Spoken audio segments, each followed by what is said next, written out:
We remain steadfast in our commitment in delivering local news that matters. Stories that inspire. Enriching the lives of Filipinos in the Philippines and across the globe. This is your GMA Regional TV. Buong puso para sa Pilipino.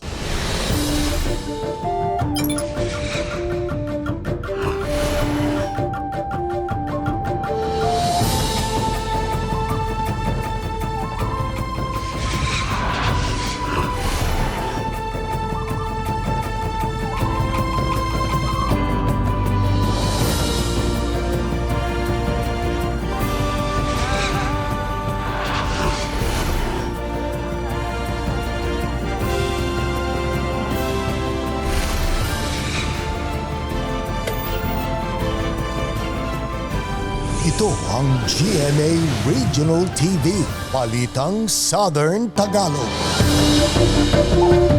Magandang hapon mga kapuso. Narito na ang Balitang Southern Tagalog.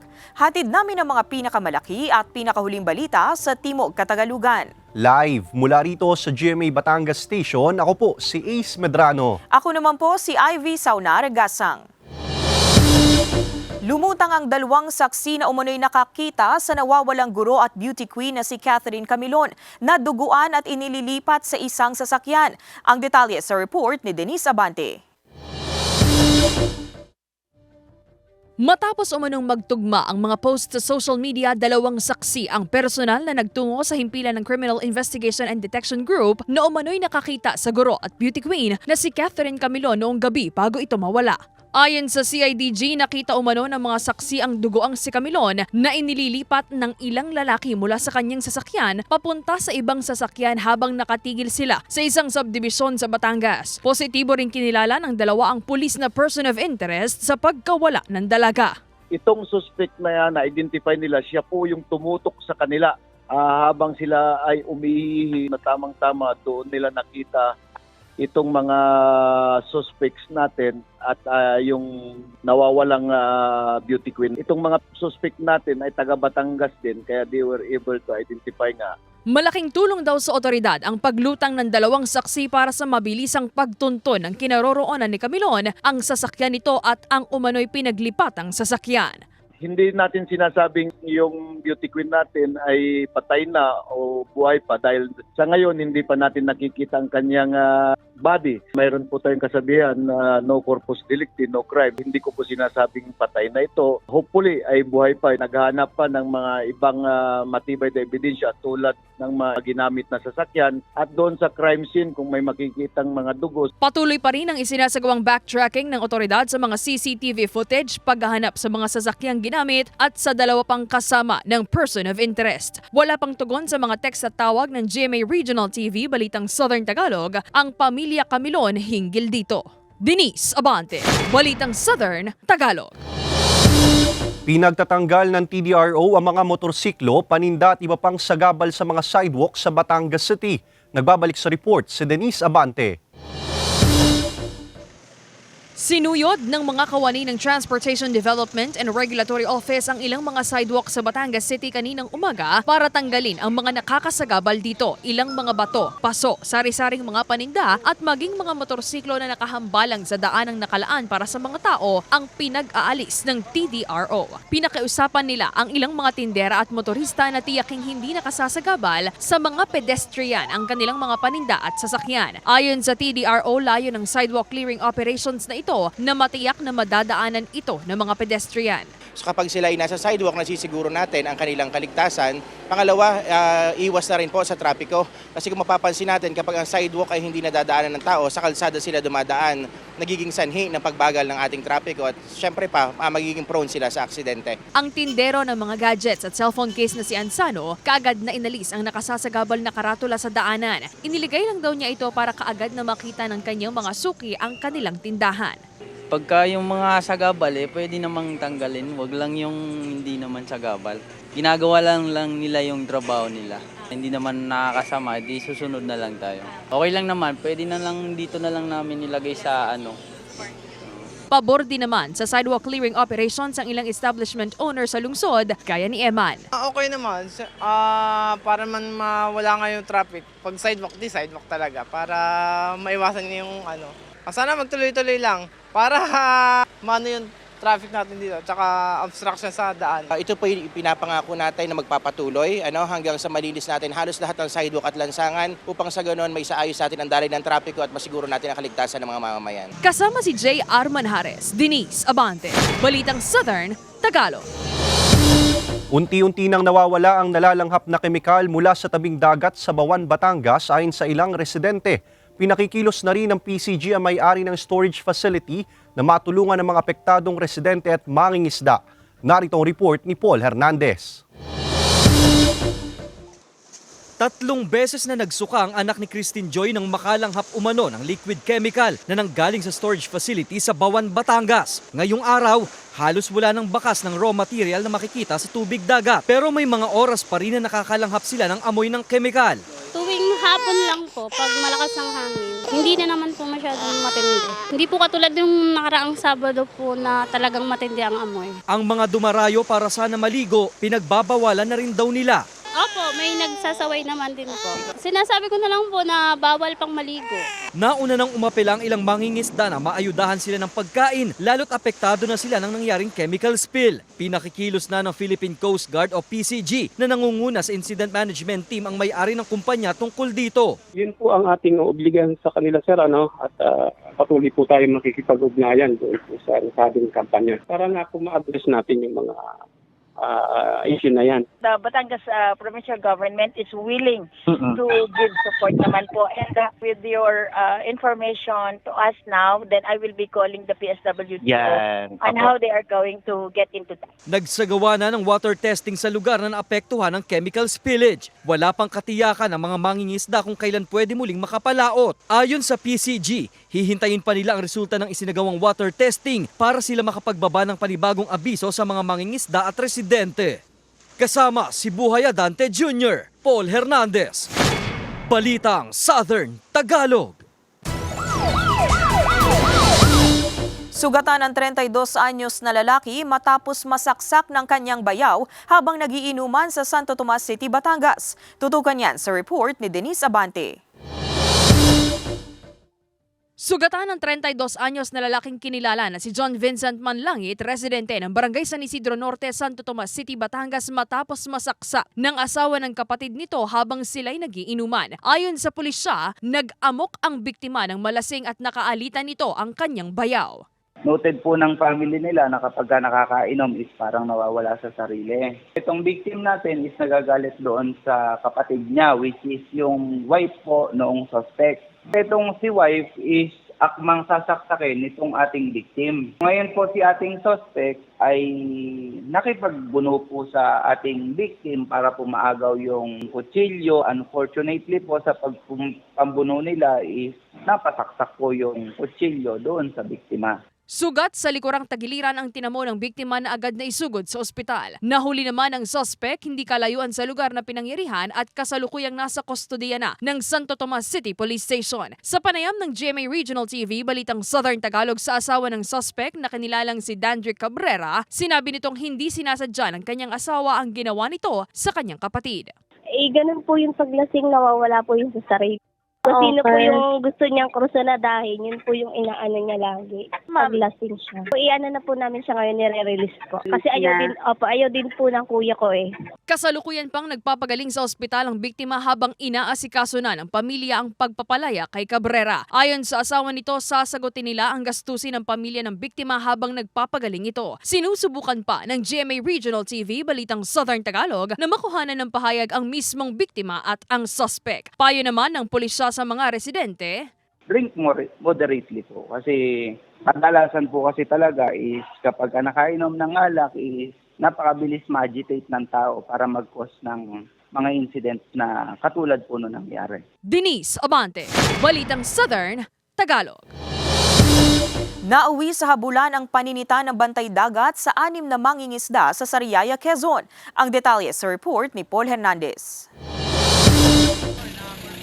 Nauwi sa habulan sa katubigan ng Tayabas Bay ang pagsita ng mga bantay dagat ng Sariaya, Quezon sa bangkang yan, kung saan lula ng 6 na katao na nagsasagawa umano ng iligal na pangingisda. Gumagamit umano ang mga ito ng dinamita at aparato na nagmomonitor sa galaw ng mga isda sa ilalim ng dagat. High-tech na nga po din sinasabi natin na itong mga dynamite fisherman na ito, ito pong fish finder. Nagtataka nga kami, may mga fish finder na palang ginagamit sila. Tumagal ng 40 minuto ang habulan sa dagat. Sa gitna niyan, isa-isa raw na iniitsa ng mga target ng seaborne operation ang mga gamit nila sa dagat. Nang mapasadsad malapit sa Pampang sa Lucena ang gamit na bangka, agad umanong nagsitakas ang mga sakay nito. Bukod sa bangkang ginamit, na-recover pang improvised dynamite pati na ang kalahating kilong iba't ibang isda na nahuli na. Kung saan po pinabaak po namin sa physics examiner na ito po ayon po doon sa physics examiner po positibo sa na illegally caught dynamite fishing po. Malinaw umanong paglabag sa Philippine Fisheries Code ang paraan ng pangingisda ng mga ito na lubhang nakakasira sa mga coral reef sa karagatan.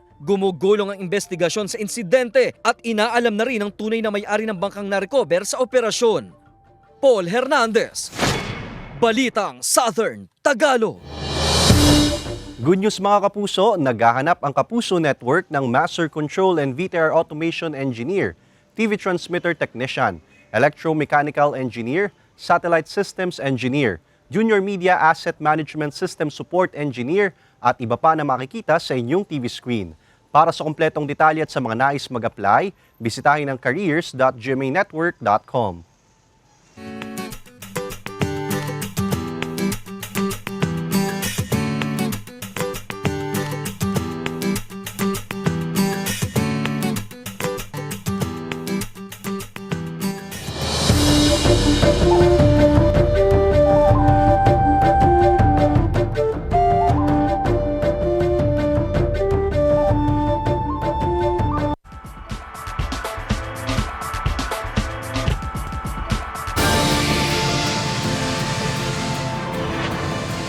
Ito ang GMA Regional TV, Balitang Southern Tagalog.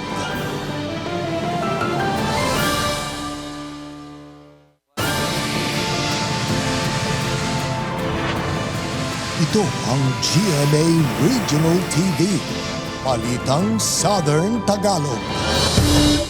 Patay ang 56 anyos na magsasaka matapos umanong suwagin ng kanyang alagang kalabaw sa Lucban, Quezon. Narito ang report ni Paul Hernandez.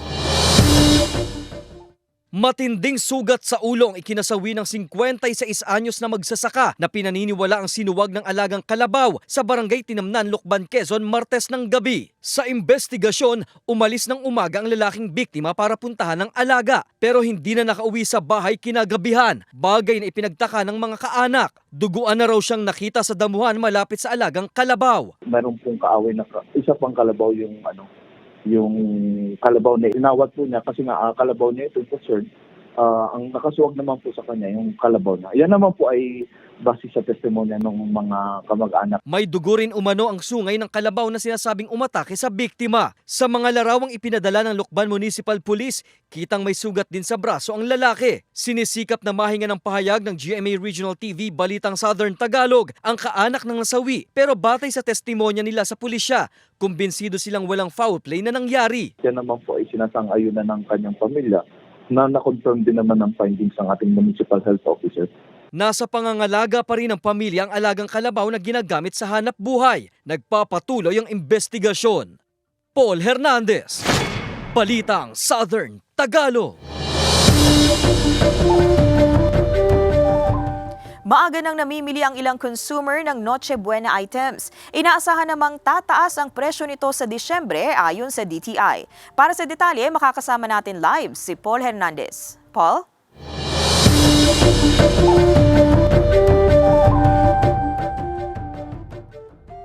Ivy, mahigit 4 na pong araw bago yung Pasko, may namimili na ng kanilang mga pang Noche Buena. Kaya naman, minabuti na rin nating alamin ang presyo ng ilan sa mga ito.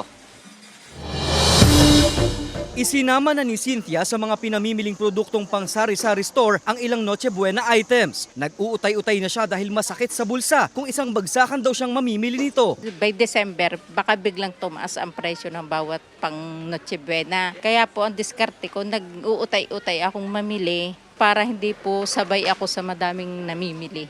Diskarte naman ni Sunny na mag-canvas muna para malaman kung pasok pa sa budget ang mga produktong pang Noche Buena. Para pagdating ng Noche Buena, meron akong panghanda para mabili ko na agad ang dapat bilhin. Ayon sa pamunuan ng grocery store, wala pa silang pagtataas sa presyo ng mga panghanda sa Pasko. Ang pasta noodles, mabibili ng 42 pesos hanggang 113 pesos and 45 centavos. 37 pesos hanggang 98.50 ang spaghetti sauce. 16.50 hanggang 310 pesos ang keso. Sa condensed milk, 36 pesos hanggang 69 pesos ang presyo. Naglalaro naman ang presyo ng fruit cocktail mula 56 pesos hanggang 298 pesos. Pero asahan daw na may paggalaw sa presyo ng ilan dito sa Disyembre na karaniwang nangyayari tuwing Christmas season. Hindi naman po ganung kalaki yung tinatas nilang presyo pero mga 10% po ganun. Doon po sa katulad ng mga pasta natin. Kahit ang ham na mabili tuwing Pasko, wala pa raw pagtaas ng presyo. Depende sa klase, may ham ka na sa presyong 129 pesos hanggang 599 pesos. Pero posible pa rin magmahal depende sa ibibigay na presyo ng supplier.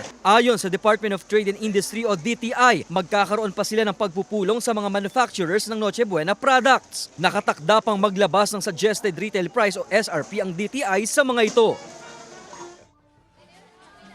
Ivy, mainam daw kung sasamantalahin yung mga nakabundle o promo packs. Malaking bagay daw yung matitipid na 20 pesos o higit pa. At yan muna latest mula rito sa Batangas City. Ivy. Maraming salamat, Paul Hernandez. Alam niyo ba mga kapuso na may koleksyon din ng National Library ng e-books at augmented reality books? Alamin yan sa report ni Denise Abante. Sa panahong tila one click away na lang sa smartphones at laptops ang sagot sa inyong mga katanungan, may gumagamit pa kaya ng mga silid-aklatan? Sagot ng National Library, oo. Katunayan, nag-average sila ngayon ng 300 to 400 daily visits. Ang mga ginagamit natin ng mga resources dito ay verified. Unang-una, alam natin kung sinong gumawa sa tulong natin mga librarians. Unlike sa internet, kung sino yung nakikita mo, pinupost mo kaagad na hindi na-verify yung mga information. At para hindi mapag-iwanan ng teknolohiya, gumagamit na rin ng mga tablet para malocate ang hinahanap na libro. Libre lang ang paggamit ng National Library. Kailangan lang munang mag-register o kumuha ng Plastic National Library ID na may bayad na 100 pesos. Nagpo-provide po siya ng quiet place ng internet which is relatively fast. May e-books din sila na available on-site pati online. Meron ding mga augmented reality o AR books na pag ginamitan ng app, ang librong binabasa will come to life. It is partnered with a mobile application which is we call the Learn Live AR. Open lang natin siya, tapat natin siya dun sa mga images sa libro. Then mag-augment po dun sa inyong mobile yung mga images. Denise Abante, Balitang Southern Tagalog. Mga kapuso, bukas, Huwebes, November 9, mawawala ng supply ng kuryente ang poblasyon at ilang barangay sa bayan ng Balayan, Nasugbu, Calatagan, Tui, Lian at lungsod ng Calaca, Batangas. Simula alas 6 ng umaga hanggang alas 8 ng gabi, bunsod ng energization at commissioning ng New Balayan Switching Station. Nakuha na ni Love Before Sunrise star Bea Alonzo ang residency card sa bansang Spain. Samantala, nagpasalamat si kapuso actor Ruru Madrid sa suportang natanggap ng Black Rider. Narito ang report ni Hazel Alviar. Ibinahagi ng Love Before Sunrise star Bea Alonzo sa kanyang latest vlog na isa na siyang residente ng bansang Spain. Maaari na siyang mag-travel ng visa-free sa mga bansang Austria, Sweden, Switzerland at iba pang lugar sa Schengen Zone. Kamakailan lang din nang ibinahagi ni Bea na nakabili na siya ng kanyang apartment sa Madrid at ito ang isang naging malaking tulong para makakuha siya ng Spanish Golden Visa sa ilalim ng Spain's Residency by Investment Program. Inabangan ang unang episode at patuloy na bumubuhos ang suporta ng mga manunood sa Black Rider na pinagbibidahan ni Ruro Madrid. Nagpasalamat naman si Ruro sa suportang nakukuha nila sa serye. Iniaalay nga raw ni Ruro ang serye sa mga Pilipinong nagtataguyod ng kanilang pamilya. Sinasalamin din daw ng serye ang marami pang kwento ng mga ordinaryong Pilipino. Samantala, dahil sa kinasangkutang gulo, madadamay ang pamilya ni Elias. Magigising na ito mula sa kanyang pagkakaospital. Malalaman na kaya ni Elias ang malagim na sinapit na kanyang mag-ina. Ang mga maaksyong eksena sa Black Rider tutukan pagkatapos ng 24 oras. Hazel Albion, Balitang Southern Tagalog. Mga kapuso, maging bahagi ng nangungunang TV and radio network sa bansa. Naghahanap ang Kapuso Network ng mga sumusunod: News Production Specialist, News Program Specialist, Junior Desk Editor, News Assistant Video Journalist, DNG Specialist, Moving Image Editor, Video Graphics Artist, Senior Editor, Social Media Specialist, Content Producer at iba pang posisyon na makikita sa inyong TV screen. Para sa kumpletong detalye at sa mga nais mag-apply, bisitahin ang careers.gmanetwork.com.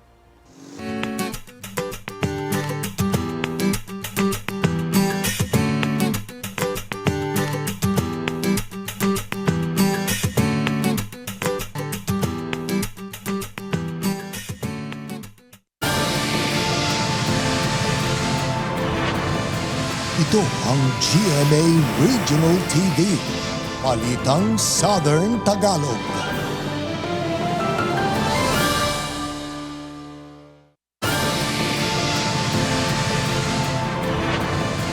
Ito ang GMA Regional TV, Balitang Southern Tagalog. Natagpuan ang dalawang naaagnas na bangkay sa tinatayang 20 metrong lalim na bangin sa Infanta, Quezon. Patuloy namang inaalam ng pulisya ang pagkakakilanlan ng dalawang bangkay. Tutukan yan sa report ni Paul Hernandez. Dahil sa masangsang na amoy, nadiskubre ng mga residente ng Barangay Magsaysay, Infanta, Quezon ang naaagnas ng bangkay ng isang lalaki at isa pang hindi matukoy ang kasarian. Ang mga labi natagpuan sa tinatayang 20 metrong lalim na bangin sa tabing highway ng barangay. Walang saplot ang isang bangkay habang tanging shorts lang ang naiwan sa lalaki. Yung isa ay nasa gawing ilalim ay nakatihaya, samantalang yung isa naman ay medyo yung ulo niya at saka yung kanyang harap na katawan naman, no, ang nakalapat sa lupa. Sinusuri na rin kung may tama ng bala ng baril sa katawan ng dalawang bangkay. Pero ayon sa Infanta Municipal Police, may posas ang mga ito. Mga nakaposas na po ito. So, kung titingnan natin ay mayroon pong anggulo na ito ay pinatay talaga. Nagsasagawa pa ng investigasyon ng mga otoridad sa lugar. Nananawagan ng pulisya sa posibleng kaanak ng dalawa na makipag-ugnayan sa kanilang himpilan. Paul Hernandez, Balitang Southern Tagalog.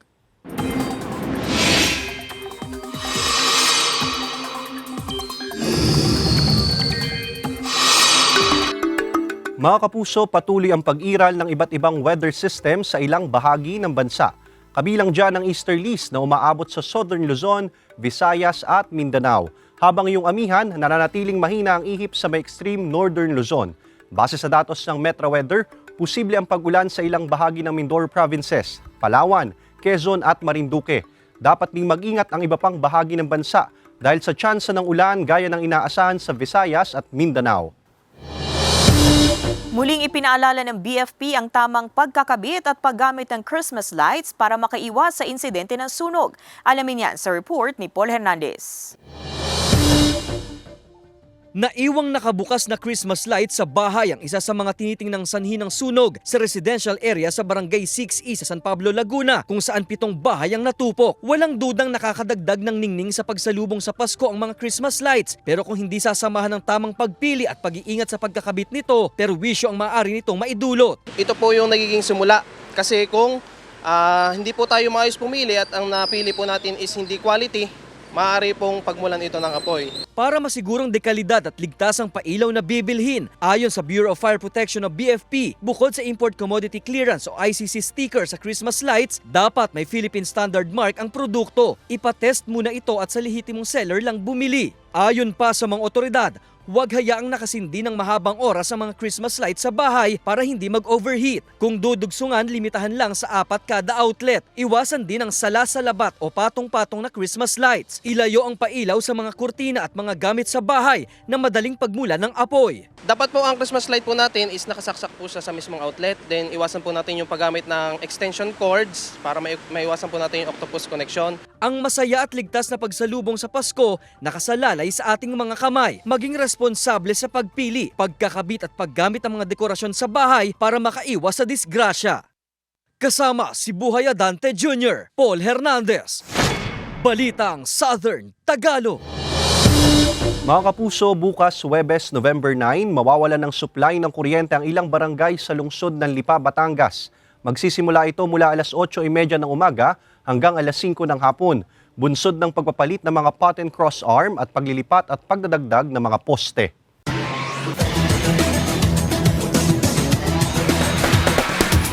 Wagi ang Binil Blazers sa mainit na tapatan kontra JRU Heavy Bombers sa NCAA Season 99 sa score na 84-81. Narito ang report. Wagi ang Binil Blazers sa mainit nilang tapatan kontra JRU Heavy Bombers kahapon sa NCAA Season 99. Nakuha ng Binil Blazers ang pagkapanalo sa score na 84-81. Nanguna sa Blazers si Will Gozum na nakapagbigay ng 27 points. Pinakamataas na puntos ngayong season. Simula pa lamang ng laro, nakuha na ng Binil Blazers ang kalamangan ng puntos na umabot hanggang sa 4th quarter. Sa huling 4 na minuto ng laro, sunod-sunod ang bitaw ng puntos ng JRU Heavy Bombers dahilan para mapaliit nila ang kalamangan, ngunit hindi ito umubra sa Binil Blazers. Dahil sa pagkapanalo, muling umangat ang Binil Blazers sa ikatlong pwesto na may 9-4 game card.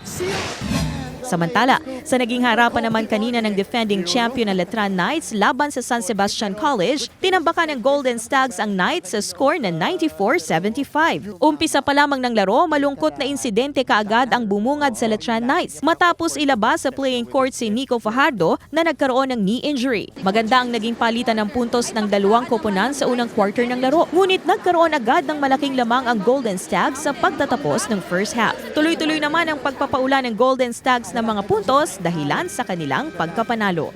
Ivy Saunargasang, Balitang Southern Tagalog. Tampok ang makulay na street dance competition at band serenading sa Tinapay Festival ng Cuenca, Batangas. Pinakilig din na magandang dilag cast Herlin Budol at Rob Gomez ang fans sa kanilang palaro at performances. Tunghayan yan sa report ni Denise Abante.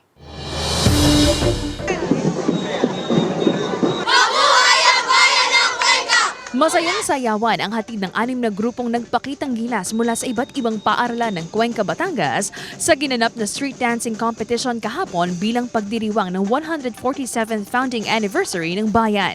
At dahil kilala ang bayan sa Tinapay Festival, mga naglalakihang tinapay, mga gamit pangmasa na may kasamang ilang panadero ang ginamit na props ng mga grupong sumayaw.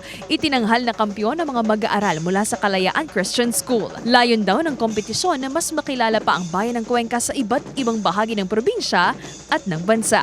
Binubuhay namin yung Tinapay Festival. Yun yung sa amin. Dahil mostly ang trabaho o ang negosyo ng mga taga-Cuenca all over the Philippines ay magtitinapay. Yun ang pinakatema namin, buhayin, palakasin ang kalakal na magtitinapay. Hindi kami dapat nagpapatalo sa mga malalaki.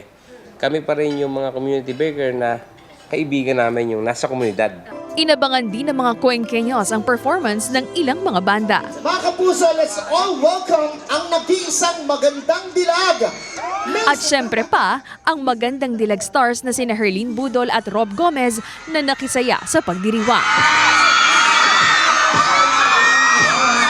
Ang 72 anyos na si Aling Adela alas 5 pa raw ng hapon nang dumating sa lugar para mapanood ang idolo. Kumakita si Gigi at si Jared. Natutuwa ako sa kanila. Sinusubaybayan ko yung magandang dilag. Gigi!